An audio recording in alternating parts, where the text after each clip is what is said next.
नमस्कार दोस्तों, आज हम इस वीडियो में आप लोगों को बिहार बोर्ड 10वीं क्लास का हिंदी का वीवीआई ऑब्जेक्टिव क्वेश्चन बताने वाले हैं। और ये ऑब्जेक्टिव क्वेश्चन आपके एग्जाम में 100% लड़ने वाला है। अगर आप 2025 में मैट्रिक का एग्जाम देने वाले हैं तो इस ऑब्जेक्टिव क्वेश्चन को याद करके जाना, ठीक है ना। वीडियो को छोड़कर मत जाना, क्योंकि बीच में आपको वही क्वेश्चन मिलेगा जो एकदम 100% एग्जाम में पूछेगा। एक एक क्वेश्चन को एकदम रट जाना है किसी न किसी तरह, ठीक है ना। तो अच्छे से आप सारे क्वेश्चन को याद करिए। ओके, चलिए मैं वीडियो स्टार्ट करता हूँ। सब लोग वीडियो को लाइक कर दीजिए तो, और अगर आप लोग इस चैनल को सब्सक्राइब नहीं किए तो कर लीजिए। ये क्वेश्चन में आपको ना कहीं भी नहीं मिलेगा, किसी भी बुक में नहीं मिलेगा, कहीं नहीं मिलेगा, ठीक है ना। बस हमारे यूट्यूब चैनल पर मिलेगा, ठीक है ना। ये एग्जाम में लड़ने वाला क्वेश्चन है ना, ये डायरेक्ट पेपर में पूछने वाला क्वेश्चन है। तो क्वेश्चन नंबर फर्स्ट है कि जनतंत्र का जन्म कविता में देवता से क्या अभिप्राय है। तो इसका जवाब हो जाएगा ऑप्शन नंबर ए, मेहनत कशों से। मेहनत कश मतलब कि जो किसान मजदूर है ना, उनसे मतलब कि अभिप्राय है। तो पहला का आंसर हो जाएगा ऑप्शन नंबर ए मिल जाएगा। और दूसरा नंबर दोस्तों क्वेश्चन है, दूसरा नंबर आपका क्वेश्चन है, जनता के क्रोध होने का परिणाम होता है। जब जनता क्रोध हो जाती है, एकदम आग बबूले हो जाती है, तो इसका परिणाम क्या मिलता है। तो हम देखते हैं शासन में परिवर्तन आ जाता है, मतलब कि सरकार ढह जाती है, राजतंत्र का अंत हो जाता है, और अनीति और अन्याय का अंत हो जाता है। सही बात है, मतलब कि उपयुक्त हम कह सकते हैं सभी हो जाता है। जब जनता अपने आप पर उतर जाती है तो इस सभी को खात्मा कर बैठती है। ओके, तो याद रखना।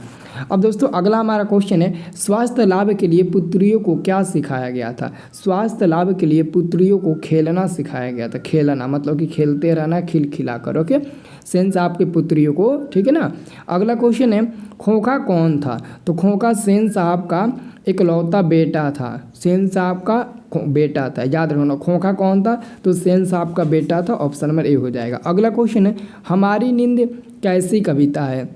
हमारी नींद कैसी कविता है, तो समकालीन कविता है। ऑप्शन नंबर ए हमारा सही जवाब हो जाएगा। 5 का ऑप्शन नंबर ए हमारा बिल्कुल सही जवाब हो जाएगा। अगला हमारा क्वेश्चन है दोस्तों, बुढ़ापे में इंसान बिल्कुल बच्चा बन जाता है। इस वाक्य में बुढ़ापे में कौन सी संज्ञा। बुढ़ापे तो बुढ़ापा दिखता थोड़ी ना है, बल्कि महसूस किया जाता है। तो भाववाचक हमारा हो जाएगा। ये तो हम आपको पढ़ा चुके हैं ना, और ये भी आपको पढ़ा चुके हैं। विशेषण मुख्यतः कितने भेद होते हैं। विशेषण के मुख्यतः कितने भेद होते हैं, मैंने आपको बताया था ना। विशेषण के मुख्यतः 4 भेद होते हैं। कितने भेद होते हैं, 4 भेद होते हैं। अब देखिए अगला आपका प्रश्न आता है 8 नंबर, आपने क्या खाया। इस वाक्य में क्या कौन सा सर्वनाम है। तो देखिए क्या का मतलब हुआ कि आप किसी से प्रश्न पूछ रहे हैं, क्या और यहाँ पर क्वेश्चन मार्क भी लगाया। क्वेश्चन मार्क लगाया तो मतलब कि आप प्रश्न पूछे। जहाँ भी क्वेश्चन मार्क दिखे, मतलब कि जिस भी वाक्य के अंत में क्वेश्चन मार्क दिखे, तो आप समझ जाइएगा कि आपने प्रश्न पूछा है। तो ये हमारा प्रश्नवाचक सर्वनाम हो जाएगा। सिंपल सी बात है, हल्का है ना, बहुत ईजी है ना, ईजी। तो दोस्तों आप लोगों ने अपनी पढ़ाई जारी रखिए और मेहनत करते रहिए। अच्छे से पूरा मेरा रिकॉर्डेड वीडियो देखिएगा। सबसे ज़्यादा इंपॉर्टेंट आपका रहेगा रिकॉर्डेड वीडियो, ऑब्जेक्टिव सब सही करने का, ठीक है ना। और बाकी मैं आपको संभाल लूँगा, ठीक है ना। और जो लड़के अभी अच्छे से नहीं पढ़ पा रहे हैं, या फिर अभी तक अच्छे से नहीं तैयारी कर पाए हैं, टेंशन हो रहा है, आप लोग टेंशन मत लीजिए। ये वाला नोट्स आप लोग ले लीजिए, आपको 100% रिजल्ट बना कर देगा। मात्र 199 रुपये में ये मेरा नोट्स है। इसमें आपको ऑल सब्जेक्ट का आपको सब्जेक्टिव मिल जाएगा, ऑब्जेक्टिव मिल जाएगा, दोनों सब्जेक्टिव ऑब्जेक्टिव दोनों दे देंगे। अब ये नहीं कि कोई कुछ भी दे देंगे, नहीं। 100% एग्जाम में लड़ने वाला देंगे। नहीं लड़ेगा ना, पैसा अपने वापस ले लेना इसी नंबर पर। लेकिन मैं झूठ नहीं बोलता हूँ, लेकिन आप लोग को याद करना पड़ेगा, मैं जो दूंगा वो, ठीक है ना। तो जिसको भी लेना है इस नंबर पर संपर्क करना और ले लेना। और ये हमारा नंबर है, हमारे नंबर से सेव करना, ठीक है ना। ये मेरा पर्सनल नंबर है, नाम है मेरा रंजन सर, ठीक है ना। रंजन सर के नाम से आप लोग सेव कर लेना, ठीक है ना, रंजन सर के नाम से। और ये मेरा पर्सनल नंबर है, व्हाट्सएप पर सेव करोगे ना तो ऑलरेडी मेरा नाम दिखा देगा।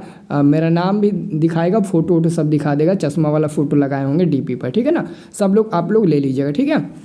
200 रुपये ज़्यादा नहीं है दोस्तों, ठीक है ना, इसलिए। अब देखिए 9 नंबर क्वेश्चन है, भविष्यत काल के कितने प्रकार हैं। भविष्यत काल के कितने प्रकार है, तो 9 नंबर का सही जवाब हो जाएगा ऑप्शन नंबर बी, 3 प्रकार होते हैं। देखिए ये हमारा व्याकरण है, ठीक है ना, ये इंग्लिश ग्रामर नहीं है, व्याकरण है। ऑप्शन नंबर बी हो जाएगा 3। दधिओदन का संधि विच्छेद क्या होगा, तो दधि प्लस ओदन हो जाएगा। दधि प्लस ओदन, यानी कि ऑप्शन नंबर बी आपका 10 का बिल्कुल सही जवाब हो जाएगा, ठीक है। अब देखिए अगला हमारा प्रश्न आता है, ध्यान से देखिए। ये प्रश्न आता है, राम ने भिखारी को पैसे दिए। इस वाक्य में को किस कारक का उदाहरण है। को देखिए, तो को आपको यहाँ पर मिले ना, तो कर्ता ने कर्म को, तो कर्म हो जाएगा। कर्ता ने तो कर्ता रहेगा, अगर ने है तो कर्ता होगा, को है तो कर्म होगा। ऑप्शन नंबर आपका ए नंबर सही हो जाएगा उत्तर। अगला क्वेश्चन है लौह पुरुष में कौन सा समास है? लौह पुरुष में तो इसमें योजक चिन्ह नहीं है तो द्वंद्व नहीं होगा, इसमें नकारात्मक शब्द नहीं है तो नय नहीं होगा, इसमें संख्यावाचक नहीं है तो द्विगु नहीं होगा, अब बचा है आपका कर्मधार है तो कर्मधार हो जाएगा। समास तो आपको इतना बढ़िया से पढ़ाया है, इतना बढ़िया से कि ज़िंदगी में कभी भूल नहीं पाएंगे आप समास को, ठीक है। अगला क्वेश्चन है निर्जन में कौन सा उपसर्ग है? निर्जन में तो देखिए निर्जन में आपका उपसर्ग आपको बताना है ना, तो देखिए नी है और ऊपर र है तो आधा र है, तो आधा र को हम पूरा र बनाकर उसमें हलंत लगा देते हैं तो नीर हो जाता है। एक्चुअली में बी और डी दोनों में दिया तो ये ऑप्शन में प्रिंट कर दिया, किसी एक में आप लोग ना काट देना, ये वाला किसी एक में हलंत काट देना और एक में हलंत लगा देना, ठीक है ना। ये मिस प्रिंट किया, लेकिन एग्जाम में ये क्वेश्चन आपसे 3 से 4 बार पूछा गया है, ठीक है ना। ये गलती से टाइपिंग में ऐसे कर दिया है, दोनों पर हलंत लगा दिया, लेकिन आपका आंसर क्या होगा? ये वाला होगा, एक हलंत होगा, ठीक है ना, लेकिन दोनों में हलंत दिया, किसी एक में नहीं होगा, ठीक है ना। और आप लोग याद रखिएगा हलंत वाला, ठीक है। ये जो आपका लकीर है ना तिरछी, इसी को हलंत बोला जाता है।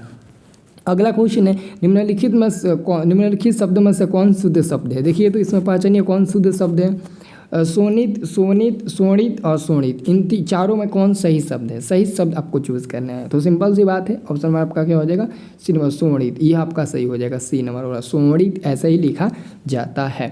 ओके, अगला क्वेश्चन 15 नंबर, यदि छोटा एक के बाद कोई भी भिन्न स्वर आए तो छोटा एक किस में परिवर्तित हो जाता है? दोस्तों तो छोटा ए पता है किस में परिवर्तित हो जाता है? अय में परिवर्तित हो जाता है, और अय में दोस्तों हलंत है, देख लीजिए तिरछी एक लाइन है ना, इसको हलंत बोलते हैं, तो हलंत हो जाएगा अय, ठीक है।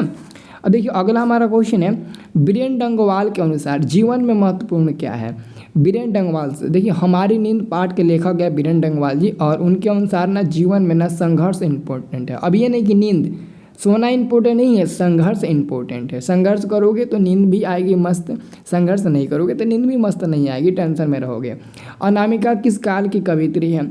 अनामिका किस काल की कवित्री है? तो अनामिका समकालीन काल की है, समकालीन, ये समकालीन काल की, ठीक है। चलिए अब देखिए सी नंबर हो जाएगा ना। अब देखिए अगला हमारा क्वेश्चन है खोखा आखिर अपने बाप का बेटा ठहरा, उसे तो इंजीनियर होना है, यह कथन किसका है? तो यह कथन सेन साहब का है। सेन साहब ने ही बोला था ना कि खोखा आखिर में अपने बाप का बेटा ठहरा, उसे तो इंजीनियर होना है, यह किसका कथन है? तो सेन साहब जी का है। अगला हमारा प्रश्न है कि किनका बेटा खोखा से छोटा और समझदार था? तो किनका बेटा खोखा से भी छोटा था और समझदार था? खोखा से छोटा था और समझदार था, तो ड्राइवर का।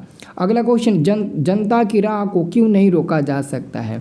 जनता की राह को क्यों नहीं रोका जा सकता है? क्योंकि जनता में ना एक शक्ति होती है, जन समूह मतलब ना जनसमूह में अपार शक्ति होती है। जनसमूह का मतलब होता है कि आप अगर गांव में अपने आप में ग्रुप बना कर रखते हैं, यानी कि जब भी दूसरे गांव से झगड़ा हो तो आप सब गांव वाले एक हो जाते हैं ना, तो आप जीत पाएंगे। इसलिए जनता में ना समूह होती है, और जनता में उस अपार समूह में शक्ति होती है, इसलिए बोला जाता है कि जनता की राह को रोका नहीं जा सकता है। जब जनता अपने आप उतर जाती है ना, तो पीएम सीएम कुछ नहीं उनके आगे टिकते हैं, सब लोग अपना कुर्सी खाली कर देते हैं। अगला हमारा क्वेश्चन आता है हिरोशिमा की घटना किसका सबूत है? हिरोशिमा की घटना किसका सबूत है? तो भीषणतम विनाश लीला का सबूत है। आपको पता है ना हिरोशिमा पर कितना खतरनाक हादसा हुआ था, दर्दनाक हादसा हुआ था, अमेरिका के द्वारा परमाणु बम गिराना। कवि की दृष्टि में आज के देवता कौन है? तो जनता है। कवि की दृष्टि में आज के देवता कौन है? तो जनता है। 22 का आंसर ए नंबर मिलेगा। 23 नंबर क्वेश्चन है चौखट में बेटे को क्या नहीं आटता? तो कौन नहीं आटता है? ऑप्शन नंबर ए मिल जाएगा। अब देखिए अगला आपका क्वेश्चन आता है बच्चा कहाँ पर आकर थमक जाता है? अंग पर। आप भी क ख ग पढ़ते हैं तो अंग पर जाकर रुक जाते हैं ना, तो बच्चा भी रुक जाता है। अब देखिए अगला हमारा क्वेश्चन आता है दोस्तों, अगला हमारा क्वेश्चन आता है, ध्यान से देखिएगा। ये हमारा क्वेश्चन आता है कवित्री अनामिका के अनुसार सृष्टि की विकास कथा के प्रथमाक्षर क्या है? तो विफलता के आंसू हो जाएंगे दोस्तों, ठीक है ना। ऑप्शन नंबर आपका बी नंबर सही जवाब हो जाएगा। देखिए मेरा बोली में परिवर्तन हो गया। तो आपका आंसर क्या मिल जाएगा? ऑप्शन नंबर बी हो जाएगा। ओके, ज़्यादा बोलने से हो जाता है जी। अब देखिए अगला हमारा क्वेश्चन आता है काव्य रचना के अलावा अनामिका किन विद्याओं में सक्रिय है? किन विद्याओं में सक्रिय है? तो 26 का आपका सही जवाब मिलेगा दोस्तों, ऑप्शन नंबर ए मिलेगा गद्य लेखन और आलोचना। जीवनानंद दास बंगला के किस काल के प्रमुख कवि हैं? तो तो रविंद्रनाथ काल के, ठीक है ना, रविंद्रनाथ काल के, रविंद्रोत्तर काल के आंसर, हाँ रविंद्रनाथ नहीं, रविंद्रोत्तर, ठीक है ना, ये वाला होगा, डी नंबर होगा रविंद्रोत्तर काल के, रविंद्रनाथ नहीं होगा, नाथ दिया है ना तो गलती हो जाएगा, डी नंबर हो जाएगा। अब देखिए अगला क्वेश्चन है, सेन साहब अपने बेटे को किस तरह देखना चाहते हैं? खिले फूल की तरह सेन साहब अपने बेटे को देखना चाहते हैं, लेकिन वो तो बदमाश है, बाप बदमाश तो बेटा भी बदमाश। आप लोग डायलॉग सुने होंगे, मेरा बाप बदमाश तो मैं बदमाश, ऐसे सुने होंगे ना डायलॉग। तो ऑप्शन नंबर ए आपका बिल्कुल सही जवाब हो जाएगा 28 का। अगला हमारे पास प्रश्न आता है 29 नंबर, नलिन बिलोचन शर्मा का जन्म हुआ था तो पटना के बद्रघाट में 18 फरवरी 1916 ईस्वी में हुआ था। अगला क्वेश्चन, साहित्य का इतिहास दर्शन किनकी कृति है? तो 30 नंबर क्वेश्चन का सही जवाब मिलेगा, ऑप्शन नंबर सी मिलेगा, नलिन बिलोचन शर्मा। मानव के भाव बन जाने का कारण क्या है? कारण क्या था? मानव के भाव बन जाने का कारण क्या था दोस्तों? तो यहाँ पर आपका बिल्कुल सही जवाब हो जाएगा 31 का, ऑप्शन नंबर सी हो जाएगा, परमाणु बम का दुष्प्रभाव। और अगला आपका क्वेश्चन है 32 नंबर, लौट कर आऊँगा फिर कविता में कवि कौन सा भाव प्रकट करता है? तो मातृभूमि प्रेम, ऑप्शन नंबर आपका ए नंबर मिल जाएगा। अगला क्वेश्चन, मछली के लेखक कौन है? मछली बाढ़ के लेखक कौन है? विनोद कुमार शुक्ल जी। आंसर आप लोग याद रखना, ऑप्शन नंबर आपका बी नंबर बिल्कुल सही जवाब हो जाएगा, ठीक है ना। ये क्वेश्चन सारा का सारा भी एकदम इसे रट जाना, एग्जाम में एकदम आएगा, ठीक है ना।